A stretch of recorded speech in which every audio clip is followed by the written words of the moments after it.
Hey, this is Mark with the Practical Still. We're going back to the bottle on the George Dickel and Leopold brothers rye whiskey collaboration.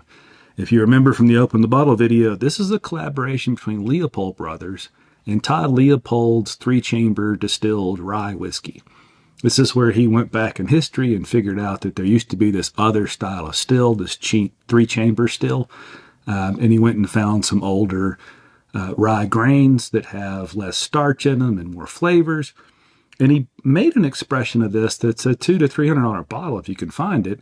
But then he did this collaboration with Nicole Austin at Dickel because he was looking for some rye to marry with that three-chamber rye to make it maybe a little more approachable, because it, as I understand, that three-chamber rye on its own is a little funky. It's definitely different.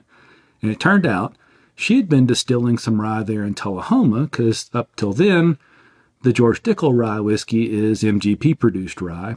And that's what they pulled together. You got to figure it's more of the Dickel-produced rye, given it comes in this Dickel bottle. It's bottled in Tullahoma, etc., and so on.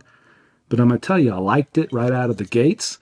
It has only gotten better. I think this is fabulous. It is just different than what you would normally find in a rye whiskey these days. Maybe it could be a little polarizing, but it is good enough that I'm strongly considering spending that $200 or $300 to get some of that Leopold Brothers three-chamber rye all by itself. That's something, because frankly, I've only had a few different things from Leopold Brothers, but I've never been crazy about it. But this is delicious if you like rye whiskey. Now, if you're scared off by the Dickel name, get over yourself. Dickel whiskey's delicious. I don't know why people don't like it. We can still be friends if you don't, but I love Dickel Tennessee whiskey. This is completely different, though. This is a rye whiskey, not their standard heavy corn distilled. Could be bourbon, but Tennessee whiskey. It's just different. It's delicious. It is expensive. I think most places this is $110 to $120 bottle. If you're a big box shopper, I think you find these in Costco for $80 or $85. Hopefully you're supporting your local liquor store instead. I hesitate to suggest people spend $100+ on a bottle, but if you're gonna, at least this is unique and this is different.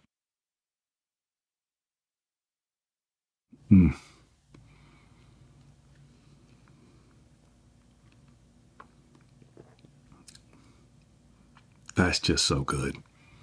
The mouthfeel, it's oily and viscous. It just coats the palate. I mean, there is some typical rye in there, but there's also some licorice. Oh, it's just delicious. I don't even know how to describe it. I wish I had a palate that could explore it all. All I know is it's delicious. I will buy more bottles of this.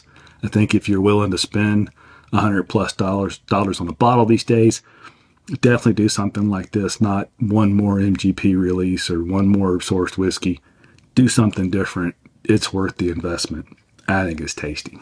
Let me know what you think. Cheers.